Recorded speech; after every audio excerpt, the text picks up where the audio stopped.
देखिए गणित कक्षा 10 अध्याय 12 प्रश्नावली 12.2। तो इसका ये 13वां सवाल है 13th। तो यहाँ पे लिखा हुआ है एक गोल मेज पोस, ये गोल मेज पोस है, ठीक है। मेज के ऊपर जो बिछाने वाला होता है मेज पोस पर 6 समान डिजाइन बने हुए हैं। ये देखिए 1 2 3 4 5 6 ये डिजाइन है, ये साइड में इस तरह से ऐसे ये डिजाइन बने हुए हैं, चित्र बन के आएगा, ठीक है ना।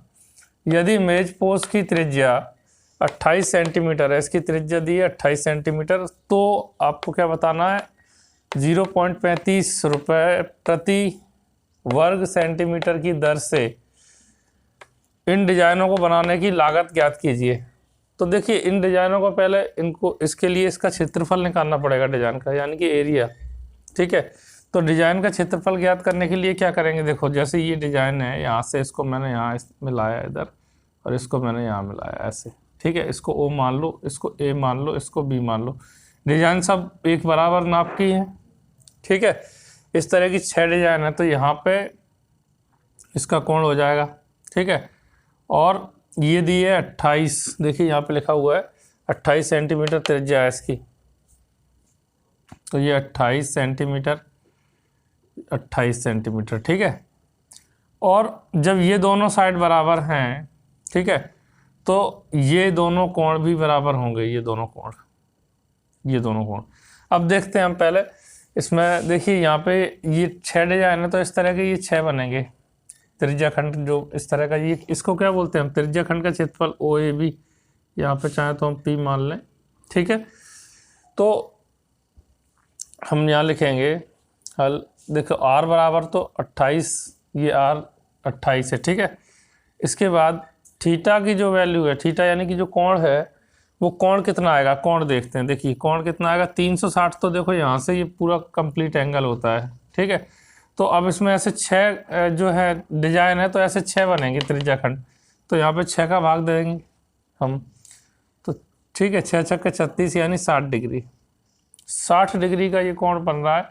अब देखो यहाँ पे, यहाँ 60 डिग्री का कोण बन रहा है, तो ये दोनों साइड अगर बराबर हैं, ये दोनों साइड, ये यहाँ थोड़ा सा इसको समझ लो, देखो ये दोनों साइड अगर बराबर हैं, ये जैसे ये त्रिभुज इस तरह का है कोई, ये 60 डिग्री कोण है, ये दोनों अगर ये दोनों साइड बराबर हैं, ये दोनों भुजाएं अगर बराबर है, तो ये दोनों कोण भी बराबर होते हैं, ठीक है।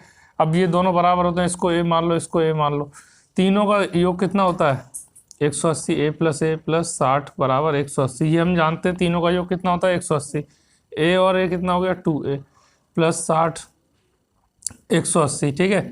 60 को 75 कर दो उधर, तो 2A बराबर 180 माइनस के 60, तो 2A बराबर कितना हो जाएगा 120, तो A बराबर कितना हो जाएगा 120 में इस 2 का भाग दे देंगे, 2 छक्के 12 60, तो A बराबर 60, दोनों A हैं तो दोनों 60 आ जाएंगे, ये भी 60 ये भी 60, ठीक है। तो ये कैसा बन जाएगा समबाहु त्रिभुज बन जाएगा, जिसकी सभी भुजाएं समान होंगी, और क्योंकि सभी कोण समान है तो सभी भुजाएं भी समान होंगी, ठीक है। तो ये कैसा बन जाएगा समबाहु त्रिभुज, ये समबाहु त्रिभुज होगा, ठीक है। तो ये समबाहु त्रिभुज होगा। तो अब हमें क्या करना है, देखो समबाहु त्रिभुज, अब यहाँ पे समझो डिजाइन का क्षेत्रफल ज्ञात करने के लिए क्या करना है, बिल्कुल आराम से यहाँ समझ में आएगा। देखो एक डिजाइन का क्षेत्रफल आप निकाल लेंगे, तो उसमें 6 का गुणा कर देंगे, पूरी 6 डिजाइन का क्षेत्रफल आ जाएगा, ठीक है। तो एक डिजाइन के क्षेत्रफल के लिए हम क्या करेंगे, देखो इस त्रिज्या खंड का क्षेत्रफल निकालेंगे जिसमें ये सब आ जाएगा OAPB, उसमें से इस त्रिभुज का क्षेत्रफल घटा देंगे, तो डिजाइन का क्षेत्रफल आ जाएगा हमारे पास। तो पहले त्रिज्या खंड का क्षेत्रफल ज्ञात करो OAPB, इस त्रिज्या खंड का क्षेत्रफल। अब लिखेंगे अतः त्रिज्या खंड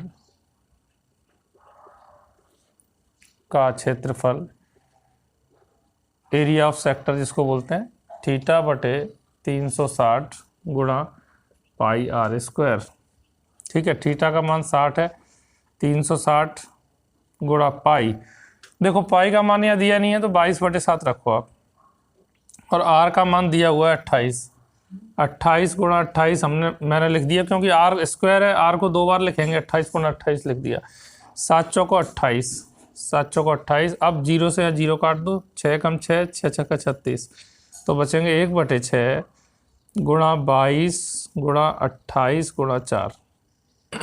अब देखिए और देखो इसको 2 3 6 11 दूनी 22 और काट सकते हैं। अब यहाँ ऊपर 3 से कोई संख्या नहीं कट रही। अब क्या करेंगे, हम इन सबको गुणा कर लेंगे और 3 से भाग दे देंगे। तो इन सब का जो गुणा करेंगे तो 11 चौक 44 गुणा ये 28 बटे 3। ठीक है, अब 44 में 28 का गुणा कर दो। 8 चौको 32 की 2 3 आसे रहे, 8 चौको 32 33 34 35 और 2 से 2 चौको 8 2 चौको 8 2 8 5 13 की 3 एक हासिल आई 9 3 12। तो ये आ जाएगा यहाँ पे 12 32 बटे 3। अब 3 का भाग दे दो इसमें। देखो 3 का भाग अगर हम देंगे 3 चौको 12, तो यहाँ से क्या बचा ये 3। अब 3 एकम 3, ठीक है, कुछ नहीं बचा, ये 2 तारा।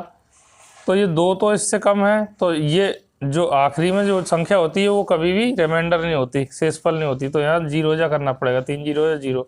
अब ये शेषफल आएगी, लेकिन हमें क्या है दशमलव में आगे वैल्यू निकालनी है इसमें। तो क्या करेंगे, हम दशमलव लगाएंगे या 0 बढ़ा देंगे। 3 6 18, ठीक है, फिर से 2 बचेंगे, हर बार 2 ही बचते रहेंगे। ऐसे दशमलव लगाया 0 बढ़ा दो, 3 6 18, तो 3 6 18 फिर वही आ रहा है। तो हम यहाँ 6 बार बार आ रहा है, तो यहाँ हम 2 अंक तक लेके यहाँ 7 मान लेंगे और इसको यहीं स्टॉप कर देंगे डिवाइड को। तो ये वाली जो वैल्यू है वो हम यहाँ लिख देंगे।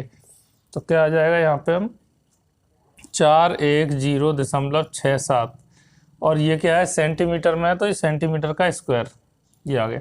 तो ये क्या आया, अभी तो इसका क्षेत्रफल आया OAPB इसका, ठीक है, त्रिज्या खंड। यहाँ मैंने लिखा नहीं, OAPB ये पूरा त्रिज्या खंड है, ठीक है, त्रिज्या खंड OAPB का क्षेत्रफल है ये। तो अब देखिए, अब आगे हम इसको सॉल्व करते हैं।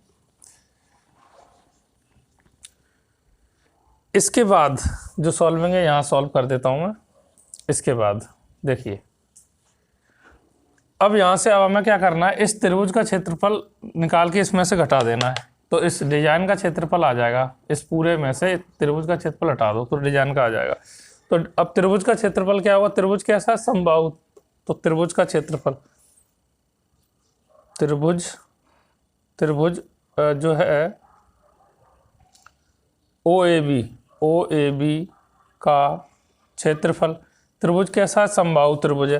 तो समबाहु त्रिभुज का क्षेत्रफल क्या होता है, समबाहु त्रिभुज का क्षेत्रफल होता है √3/4 गुणा भुजा का वर्ग, भुजा का वर्ग ये होता है, ठीक है, भुजा का वर्ग। तो देखो √3/4 भुजा कितनी है, 28 है, मतलब इसकी भुजा तो 28 ही होगी ना त्रिभुज की। तो ये 28 का वर्ग, ठीक है। तो ये आ जाएगा √3/4 गुणा 28 गुणा 28, 2 बार लिख लिया हमने, 4 7 28, ठीक है।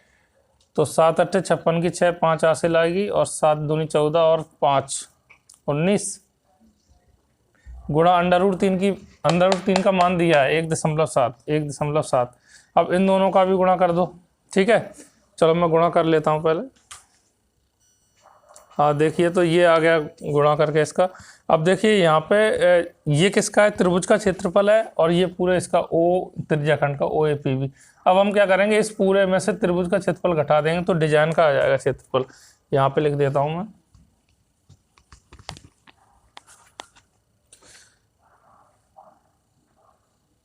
तो यहाँ लिखेंगे हम डिजाइन का क्षेत्रफल, डिजाइन का क्षेत्रफल। देखो डिजाइन कितनी है, 6 है डिजाइन, तो मैंने 6 का गुणा कर दिया, ठीक है।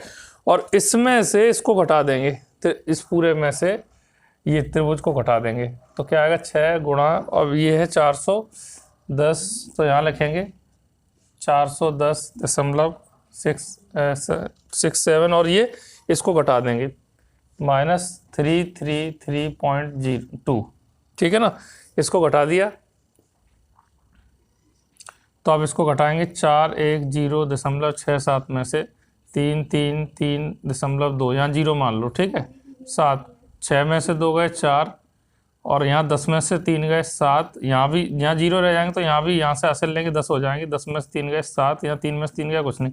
तो ये कितना आएगा, 6 गुणा 77.47, ठीक है। अब इसमें इसका गुणा कर दो 6 का, 6 सत्ते 42 की 2, 4 हासिल आएगी तो 6 चौको 24, 24 और 4 28 की 8, फिर 2 हासिल आई, 6 सत्ते 42, 43 44 की 4, 4 हासिल आई, 6 सत्ते 42 और 4 46। ठीक है, 2 अंक बाद यहाँ दशमलव लगा दो।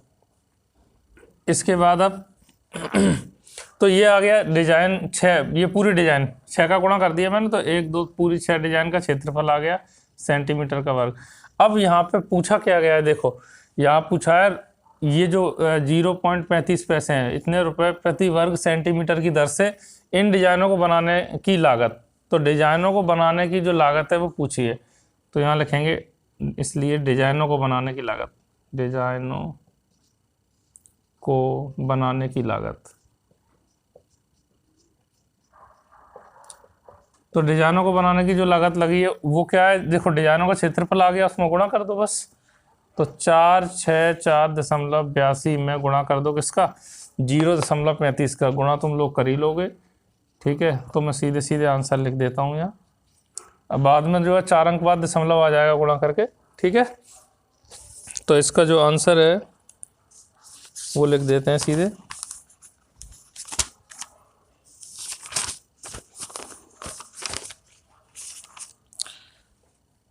तो ये आएगा ₹162.68। 2 अंक और मिलेंगे आपको तो वो हटा सकते हैं, 2 अंक तक ही हमने इसको लिखा है। ठीक है, यानी इतने रुपए इतने पैसे। ठीक है।